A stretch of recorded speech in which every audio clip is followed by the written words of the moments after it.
and Pharmaceuticals in association with Higher Secondary Principals Forum.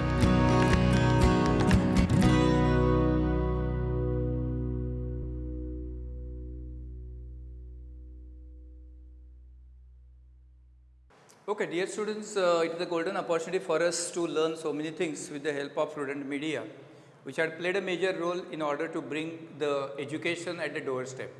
That is very important part. So many medias are there in our country, but this is one of the media who had played an important role to share our knowledge to reach to your doorstep. Because we are staying in Savarde areas, and what I am teaching to my students, some of you may not get that knowledge, and for that particular purpose the Prudent media had played a major role in connecting all the teachers from the different fields in the different subjects to reach your doorstep, and that is very important achievement what we are going to do it. And I feel that this particular we can say activity what they are doing it, one should appreciate, use their talent or use their technology for the betterment of us. Now we will go back to the main part. This particular lesson, that transport and communication, already I had discussed with you. You might have we can say learn, or you might have we can say gone through the first part. In that first part we discussed about the transport and communication, and that time I told you also so many things about the transport and communication. That's why this particular chapter I had not gone through the PowerPoint presentation, because I feel talking with you with the help of chalk and duster will be more approachable than going with the stereotype. Tomorrow you will say me what the teacher is telling, everybody is coming showing the PPT and so on. That's all. PPT is also available. I will scan something from some other sources, and I goes on explaining to you. That will not give you that much knowledge, and therefore for this particular purpose, when I am discussing about this particular point about the transport and communication, I will draw your attention in the past what we learn, and then I am going to add what you are going to learn in the future. Now generally if I want to develop the transport, any country, if they want to flourish themselves, what they have to do? They have to give the importance for the transport, and they have to give the importance for the communication. If both transport and communications are running parallel to each other, economic development of the country will take place.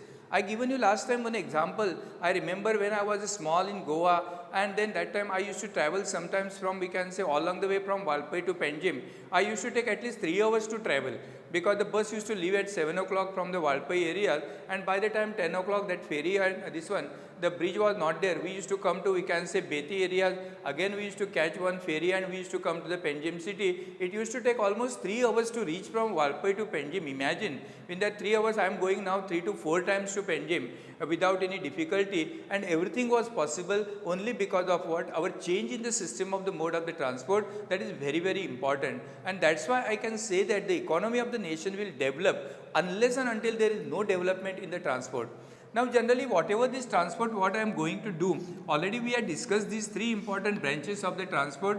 One is we are going to talk about, we can say, land transport, then we may go for the water transport, and then we will be going for the air transport, and even we can say pipeline as a major means of transport. In the earlier part of my lecture, I kept water in the beginning, I put the land at the center, air at the last, and pipeline at the last, because that time my knowledge was in a different way. I used to say that water is the cheapest means of transport, land is little bit costly, air is the costliest means of transport, pipeline we will transport with the water.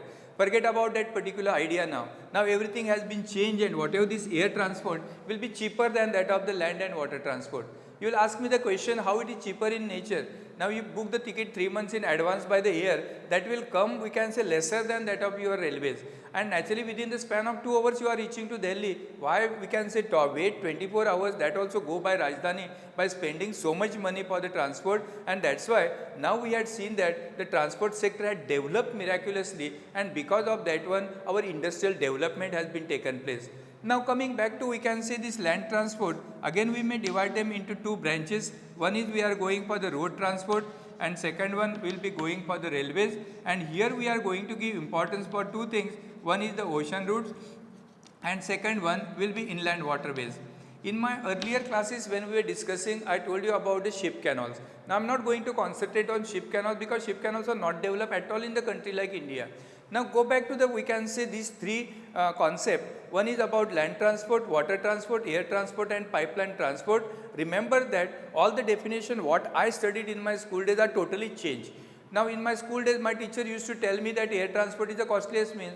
Now I am telling my teacher, no sir, nothing is there. Air transport is cheaper than that of the railways and roadways, because I want to go to Delhi to give the lecture. Why I will go with the railway, that also Rajdhani, by paying 7,000 rupees. If I pay 5,000 rupees by flight, I will reach within 2 hours, I will finish my work, I will come back. And that's why even the industrial sector of India has developed only because of this particular mode of transport which has been taken place. My teacher used to tell that what is the railways? Railways are not possible. It is not possible to, we can say, construct. It is not possible to construct the railway line. Railways are quite expensive in nature. They used to say all the things, but now the things have changed totally. Now the people, or we can say, we can able to say that the railways are playing the major role in, we can say, developing the economy of the nation. Now earlier days we used to say that we cannot send the perishable commodities. You cannot able to construct the, we can say, railways in the mountain areas. You take example about Konkan railways. Entire changes has been done by the Konkan railways. You take Curchorem, which is the longest, we can say, tunnel in Asia, was constructed by the Konkan railways. So Konkan railway had superseded all the activities which are taking place in that area, and that's why whatever the definition we had learned when we were small, ultimately those definitions had totally changed. Now go back to the, we can say, we will go study one by one concept in detail. The first part I am going to give importance for the water transport. Now generally the water transport, if you study about India, actually India is a fortunate country in the world.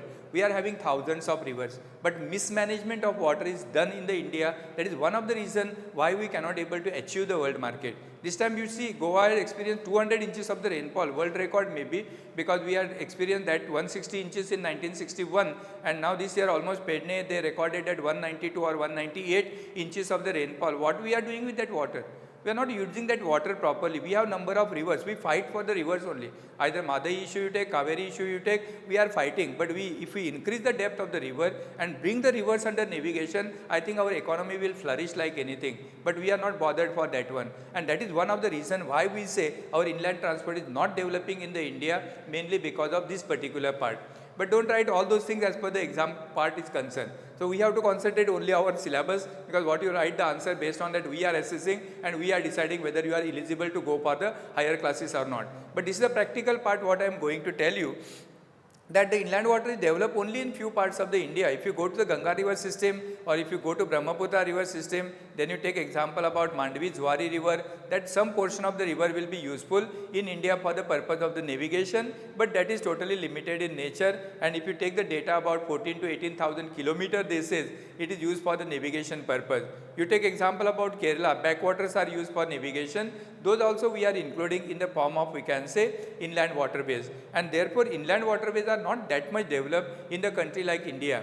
If somebody asks you the question why the inland waterways are not developed in the country like India, you will be in a position to answer the question. You will say that most of the Indian rivers are non-perennial in nature or seasonal in nature. Second important point, we say depth is considerably narrow in nature. Third one, silting is very large. Fourth one, they are flowing to the areas of unfavorable climate. Fifth one, you say they get flooded in rainy season, they go dry in summer season. In northern portion of India, they get frozen in the winter season. As a result of that, this particular activity is not developed in the, we can say, country like India, and that's why we have to remember that the inland waterways are not developed in the regions like Indian continent. Now coming back to, we can say, the Indian continent, we have to remember about, we can say, ocean route. Now we are having the large number of ships, and large number of ships are, we can say, playing the important role to the coastal areas. And if you take the rough outline map of the India, you will come to know we are having large number of, we can say, the coastal sector. Here we may come to Bombay areas, here we can come across this one, then we can say to Goa, then we are coming to Mangalore, Cochin, then you may go to all these areas where we can say natural ports are there. And these ports are trying to play the important role in increasing the economy of the country, and therefore these ports are essentially very important for us, and that's why the ocean route will be playing the important role. For example, the regions like Mumbai, this Mumbai is connected to the world market after opening of the Suez Canal. When I was talking with you in the earlier lesson, in the part 1, I told you the Suez Canal had brought the economical changes in the world, because Suez Canal passing from the center of the world, connecting Mediterranean Sea, Red Sea and Indian Ocean, and because of that one ship from the Europe and America, they passes through the Suez, come to east west coast of the India like Mumbai, and therefore Mumbai coast was developed only because of what? Only the credit goes to, we can say, Britishers, they developed, and that's why this ocean route is considered to be important. Even Cochin also get, we can say, direct material from the different part of the world, but Cochin is mainly important for the purpose of handling the petroleum product. So naturally, in the particularly for the part of the water transport, we have to give more importance in that particular sense that water transportation is cheaper in nature, it will carry large bulky material, minimize the cost of the transport, connecting the different parts of the world. But when you are talking about the India, water transport had not played much more important role in developing our Indian regions. Our majority of the Indian rivers are not useful for the inland waterways. That's why hardly we can say about 14 to 1500 kilometers of inland waterways are noticed in India, which is related to Ganga river, related to Brahmaputra river, related to Mandvi river, related to Zuari river, and we can say some coastal part of the Kerala where the backwater will be taken inside, and then many sports events are carried out, and that will be used for the navigation purpose. So that will be about, we can say, what we are going to talk about the water transport in India. We don't have much more, we can say, shipping canals in India like other part of the world. Now coming back to next important part will be nothing but the land transport. Now when you are talking about the land transport, if the economy of the nation want to develop, naturally land transport is very essential one, and land transport will bring the entire changes and entire system of the country. Now this land transport, we are going to divide them into two important sectors. One is, we can say, road transport, and second one will be nothing but the railways. Now we are going to little bit in detail about this land transport and how this land transport is considered to be important for us. That also we have to take into consideration. We divide them into two parts. One is, we can say, roadways, and second part will be nothing but the railways. Now see the differences between both of them. In the earlier lectures I had told you about the difference between, we can say, roadways and railways. But when you are talking the country like India, we prefer roadways compared to that of the railways, and therefore when you see the difference between both of them, here we can say that we are getting the door-to-door delivery. So door-to-door services are possible. Here it is not possible because railway line we have to construct it, and we have to think whether it is economical or not. Tomorrow you will say me, I want railway line up to Panjim. We will not construct the railway line up to Panjim. We will think what is the feasibility of Panjim, how much investment is there. All these things should be taken into account. Then only I can construct the railway line up to Panjim. That is one of the reason. And therefore we can say railways, remember that door-to-door deliveries are not possible with the help of railways. Second important point, in the case of the road transport, even in the mountain areas, one can able to reach with the help of roadways. Then beside that one, even the light and heavy material will be carried by the roadways. Then apart from that one, internal part will be linked with the roadways. That's why the roadways are important as per the economic development is concerned. Even the industry and market can be connected by the roadways. Perishable commodities can be transported by the roadways. For all such things, the roads are important because we get all the material at our doorstep. For example, we get milk, we are getting the textile, we get what is the vegetable. Everything will be we get only because of what? The network of, we can say, roadways and railways. Now if you take example about railways, we have to remember that railways are nothing but the backbone of the entire economy of the nation. You take example about Australia, you take example about Russia, you take example about Canada, you take example about South Africa. In many countries in the world, they give more preference on the railways than that of the roadways, because in the case of the railways, if you just observe it, you will come to know that railway will be carrying large bulky material from one place to other place. Even in the case of the railways, you might have seen the 3-gauge system has been launched in India. One, we are having the narrow gauge, then we are having meter gauge, and we are having the broad gauge. So these three systems has been launched in India during the ancient time, and meter gauge, narrow gauge was still today existing in the part of the, we can say, if you go to the Simla areas, narrow gauge is there. Even the Pandharpur, they removed it. Then only in the case of the Nerul and Matheran, you can see the railway lines with the narrow gauge. But narrow gauge is replaced by the meter gauge, and meter gauge is now converted into broad gauge. That is one change has been taken place, because narrow gauge carry limited material. Meter gauge distance between the two tracks is 1 meter, and broad gauge distance is 1.67 meters. So that is the classification. And most of you students, you might have seen also railways, how they are carrying the large bulky material compared to meter to, we can say, broad gauge. If you 1 or 2 engines can carry 67 to 68 bogies at a time, you calculate their, we can say, total tonnage, you will come to know that they are carrying maximum tonnage with the help of railways. Now what are the advantages and disadvantages of the railways in India? The advantages will be, generally we can say, railways cannot provide the door-to-door deliveries. Then even in the mountain areas, earlier days people used to say that mountains are not suitable for the railway lines, but you had seen that recently, even we can say, the Atal tunnel, which has been constructed at an altitude of 3,500 meters from the mean sea level, it is a miracle done by, we can say, Konkan railway sector. Even Konkan railway, which is connecting, we can say, Mangalore to Mumbai, was infeasible in the ancient time, but they had succeeded. Konkan Railway Corporation had taken the lead. They constructed thousands of, we can say, bridges were constructed, tunnels were constructed, and Konkan Railway had played a major role in the world market. And that's why the Konkan Railway is giving the services to entire world by his own technologies. Even Jawahar Tunnel, not Jawahar Tunnel, but now new railway line which has been put between Jammu to Srinagar, the credit ultimately go to the railway network. And these railways had played a major role, and even in the part of different terrains also, they succeeded in putting the railway track. As a result of that, one can able to supply the material from one region to other region, and that's why the railways are considered to be very, very important in the nature. Even the railways, you take example about Konkan railways, that is road on railways, that is RO-RO you might have heard, that is road on, we can say, rail. What is the meaning of the road and rail? We are fortunate in Goa to see that, because entire truck will be loaded on the railway. As a result of that, railway carry 50 trucks, we can say, with the help of 2 engines. Imagine it is starting from Mangalore going up to Mumbai. So if the same truck has to cover the journey, they have covered more than thousands of kilometers. But with the help of limited freight, without wear tear, without any damage, that railway is carrying them from one place to other place. This is not done in any part of the India, and that had achieved by the Konkan railways, and that's why we say that the rail transport is also equally important. And rails are not affected by any change in the weather condition. Ultimately, even if heavy rainfall occurs, rail continue the journey. Even the flood occurs also, the damage will be very, very limited. But roadways are affected by, we can say, and the flood and other things are affecting the roadways. Damaging of the roadways are also taken place. Now coming back to, we can say, we were talking about the road network in the country like India. We have to remember that how these things are playing the important role in economy of the nation. So ultimately these 2 points, I think the doubt is clear to you, the difference between road and railways. Whatever the old definition has been changed, and now the railways had made a miraculous changes in the field of transportation. Earlier we were having, we can say, steam engines were there, or coal engines were there. Coal were replaced by the diesel. Now diesel is replaced by electrification. So you don't require to, we can say, waste your time. Even if you want to go from Goa to Delhi by Rajdhani Express, it will take hardly 24 hours. Earlier days we used to take 3 days to reach to Delhi, but now we can say Super Express are coming, Duranto Express are coming, non-stop trains are there, which will carry not only the, we can say, passengers, but they are carrying huge quantity of the goods from one area to other area. And these railways are also connecting the industries.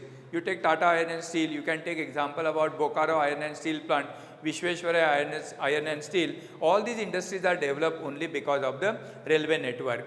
Now coming back to this land transport, just I was in that particular part, the roadways, only few points we want to cover in the part of, we can say, roadways. So these roadways are classified again into, we can say, different types. One, we are going to call them as a national highways. Then we are having, we can say, state highways.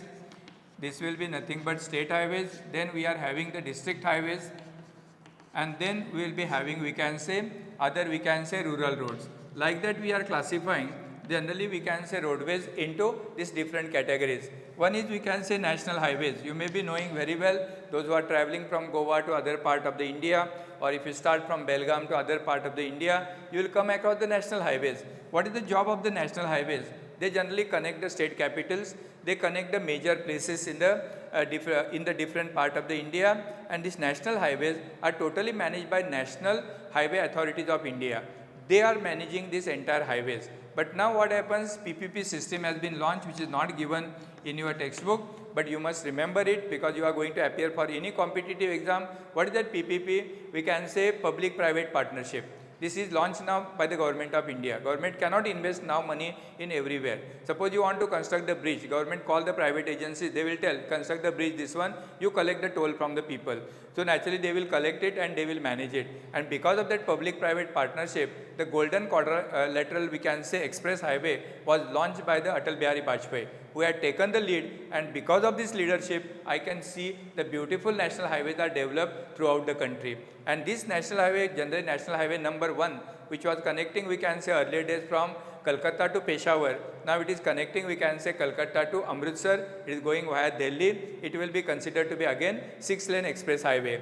And these national highways in India, Especially we can say national quadrilateral, you might have heard it, we can say golden quadrilateral express highways, they are connecting 4 places. One is we can say here the Delhi, then we will be having we can say Mumbai, then we are having the Chennai and then Kolkata. All these we can say 4 we can say areas are connected by golden we can say express highways with the 6-lane express highways are there, and there the special markings are there. If you happen to travel by these highways, you will come to know that 6 lanes will be provided, and on this particular 6 lanes definite markings are there. So the people who want to travel with this much speed, they will continue with that one, second, third, fourth and so on, and that will be managed by we can say national highway authorities, and these generally highways are constructed out of the cities. So if you want to come to the city areas, again bypasses are given, you can come, you can we can say do your activities, again join the highways without disturbing the local population. Then coming back to state highways, they are connecting we can say district places with the state capital, and this will be managed totally by the state government, and they will be maintained and managed by the we can say areas.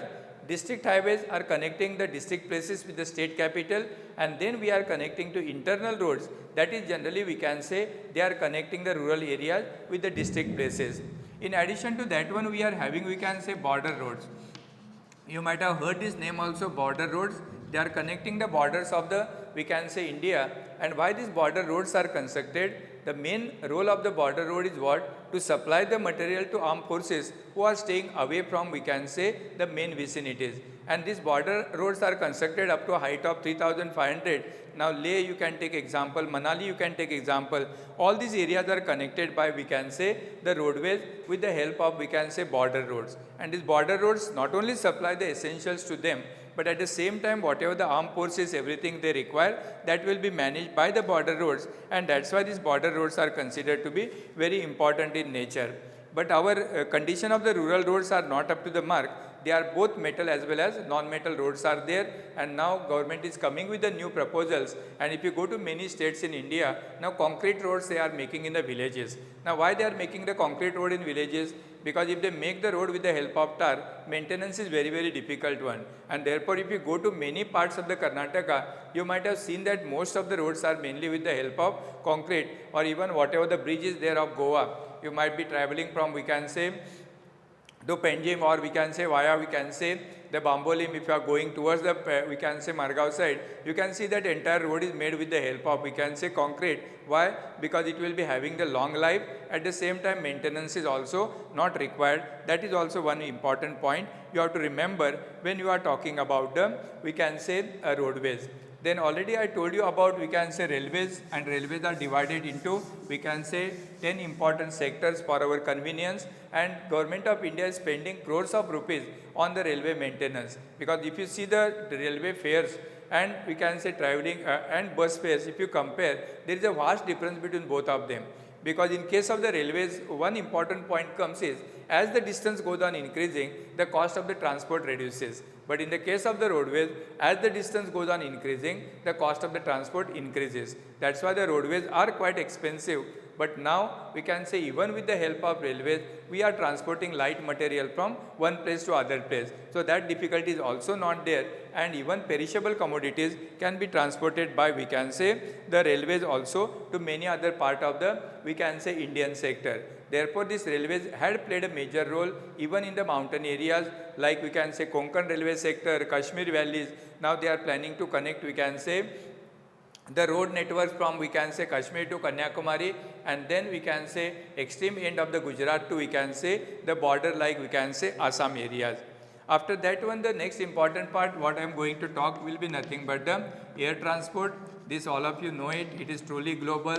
Now the definition has been changed. We can't say air transportation is costliest means of transport, but I can say that air transport is we can say normal means of transport. Earlier days we hardly used to see the people on the airport, but now airport is like looking like a bus stand place, because earlier days when I was traveling, I feel that I am coming on the airport or bus stand, because number of people on the airport and number of people waiting on the bus stand is all an average remains same. And because why the things are happening like that, since the economy had also changed, air transport is also available at the cheaper rate. And earlier days only Indian Airlines was managing the country, but now we can see that so many private agencies had entered in the market. There is a tough competition among them, and because of that now the air transport, instead of calling it as an we can say costliest means of transport, I think it will be carried out by the people from one area to other area. And beside in this air transport, we have number of ports, airports are developed, large number of tourists are coming to the India, and that's why the air transport is we can say developing on a larger scale. In that we are having helicopter services, power now services. And why this air transportation is important? That is important during the rescue operation. For example, people get affected by the flood, or there may be cyclone, there may be earthquake, there may be landslide, or even so many other natural calamities are there. That time our air transport will be playing very important role, and generally it will be carrying the light material from one place to other place. Then apart from that one, we have to remember about we can say oil and gas pipelines. So generally the pipelines are the other mode of the transport which is also used in the country like India. And this pipeline not only we can say transport water, but they also transport we can say gas, they also transport we can say petroleum products, and even they also transport we can say minerals from one place to other place. And that's why whatever the definition of a pipeline transporting the water has totally changed right now. You take even in the Goa also we have the pipeline from we can say the coastal area up to Zuari region, where we can say petroleum is supplied by the pipelines, and from that area it will be supplied to the neighboring state. Beside that one we have we can say Mathura Koili, we can say pipelines are there. Then we are having Cochin to Cochin refinery pipelines are there. There we are supplying the crude oil and finished product with the help of pipeline. Then even the gas, whatever the Mumbai or metro cities of the India are there, the gas will be supplied with the help of pipelines. Like our regular water pipeline, even in the Goa also the plans are going on, and in the days to come when the Penji get converted into smart city or Marga will be converted into smart city, will be available at your doorstep to you, so that the gas pipelines are put to you, and by the end of the month, like electric bill, like water supply bill, the gas person will come and he will give the bill to you. Then we are supplying the petroleum, plus we are supplying the minerals. For example, you are from Kudremukh mine to Mangalore. The port area is connected by we can say pipeline, and Kudremukh is famous for the iron ore.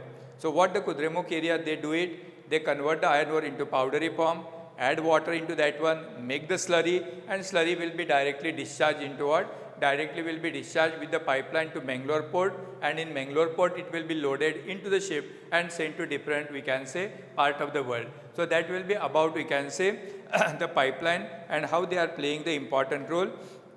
Beside that one, if you just study in detail about that one, we can say Ankleshwar, Koili, or we can say Mumbai High to Koili. All these areas the pipelines are constructed, and about we can say recently they had constructed one more pipeline which is having the length of 1258 kilometers. But only important point you have to remember in the case of the pipeline is what? Maintenance is very important, because slight leakage, especially water, forget it. But if the leakage in the gas and petroleum is there, it will make the disaster in the region. And that's why we have to take proper care of the pipeline very systematic way.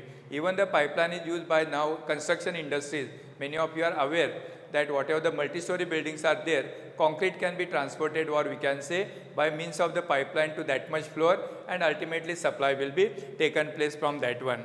And then last point which I want to talk with you will be nothing but the communication. So here communication is now totally changed in the miraculous changes in the country like India, and we have two types of the communication. One is we can say personal communication, and second type of the communication we are going to talk about the mass communication. In the personal communication, we remember the letters we were having, we can say telephones. Then beside that one we were having we can say telegraphs, all those things were there. So telegraphs were there, and mass communication we are having radio, then you will be having we can say TV, you are having newspapers. All these are nothing but we can say mass media. Now I remember the olden days where the personal telecommunication was not that much developed. When we were small, the letters were very important, and telegraph was there. Now the telegram went into the entire history of our country. Now generally postal postal people, they are giving us very nice services. Till today, the post is considered to be the backbone of Indian economy.